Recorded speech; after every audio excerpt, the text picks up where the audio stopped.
অন্তর্বর্তীকালীন সরকারের চোখে চশমা পরে লেগে আছে, তারা কোনো কিছুই দেখতে পাচ্ছে না, তারা কি অন্ধ?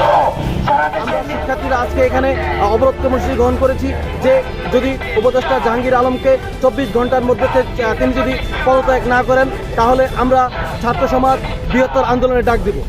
স্বরাষ্ট্র উপদেষ্টার পদত্যাগের দাবিতে মন্ত্রণালয় অভিমুখে পদযাত্রায় পুলিশের বাধার মুখে পড়েছেন আন্দোলনকারীরা। এ সময় পুলিশ ও আন্দোলনকারীরা মুখোমুখি অবস্থান নিয়েছেন।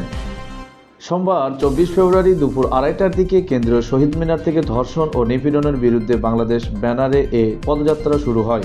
পরে বিকেল 3:05 নাগাদ রাজধানীর শিক্ষা ভবন মোড়ে এলে পুলিশের বাধার মুখে পড়েন আন্দোলনকারীরা শিক্ষা ভবন মোড়ে আসার আগেই পুলিশ ব্যারিকেড দিলেও আন্দোলনকারীরা সেটি সরিয়ে ফেলেন। পরে পুলিশ আন্দোলনকারীদের মুখোমুখি অবস্থান নিয়ে তাদের আটকে দেন। এ সময় পুলিশ ও আন্দোলনকারীদের মধ্যে ধাক্কাধাক্কির ঘটনাটিও ঘটেছে। সামনে ইডেন কলেজের শিক্ষার্থী তিলোত্তমা ইতি বলেন, পুলিশ আমাদের কেন বাধা দিচ্ছে? তারা তো ধর্ষকদের ডাকাতদের নিবৃত্ত করতে পারছেন না, আমাদের আপনারা থামাতে পারবেন না, আমাদের হাত থেকেই এই স্বরাষ্ট্র উপদেষ্টা বাঁচতে পারবে না। বাধা দেওয়ার সময় পুলিশ নারী আন্দোলনকারীদের গায়ে হাত তুলেছেন অভিযোগ করে তিনি বলেন, পুলিশ ফোর্সে একটা নারী পুলিশ নেই, অথচ ব্যানার ভর্তি নিয়ে আমরা, এটা নারীদের আন্দোলন, এই পুরুষ পুলিশেরাই আমাদের গায়ে হাত তুলছে, আমরা নিন্দা জানাই। এর আগে পদযাত্রা শুরুর আগে শহীদ মিনারে ঢাকা বিশ্ববিদ্যালয়ের শিক্ষার্থী সীমা আক্তার বলেন, আন্দোলনে আমরা নারীরা অংশগ্রহণ করেছি, কিন্তু আন্দোলনের পর নারীদের বিভিন্নভাবে মকারি করা হচ্ছে। আওয়ামী লীগ সরকারের সময় আমাদের নিরাপত্তা ছিল, কিন্তু এখনো কেন আমরা অনিরাপদ?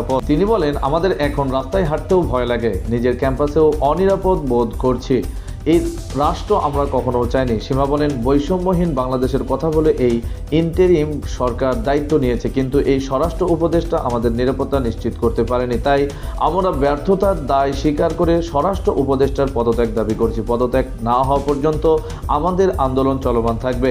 আরেক নারী শিক্ষার্থী বলেন, আমরা আর দায় ছাড়া কোনো কথা শুনতে চাই না, আমাদের নিরাপত্তা নিশ্চিত করুন, আমাদের সমাজ নিরাপদ করুন, কারণ এই নিরাপত্তা নিশ্চিত করাই জুলাই আন্দোলনের অন্যতম লক্ষ্য। এর আগে শহীদ মিনারে জড়ো হয়ে তরুণ ও শিক্ষার্থীরা আজকের কর্মসূচির মূল ব্যানার ও বিভিন্ন পোস্টার প্ল্যাকার্ড লেখেন। এই সব পোস্টার প্ল্যাকার্ডে লেখা, পাহাড় থেকে সমতল সকল ধর্ষণের বিচার চাই, বিচারহীনতার সংস্কৃতি, ধর্ষণের রাজনীতি, আমরা জন্ম থেকে শহীদ, তনু, ধর্ষণ ও হত্যার বিচার কই।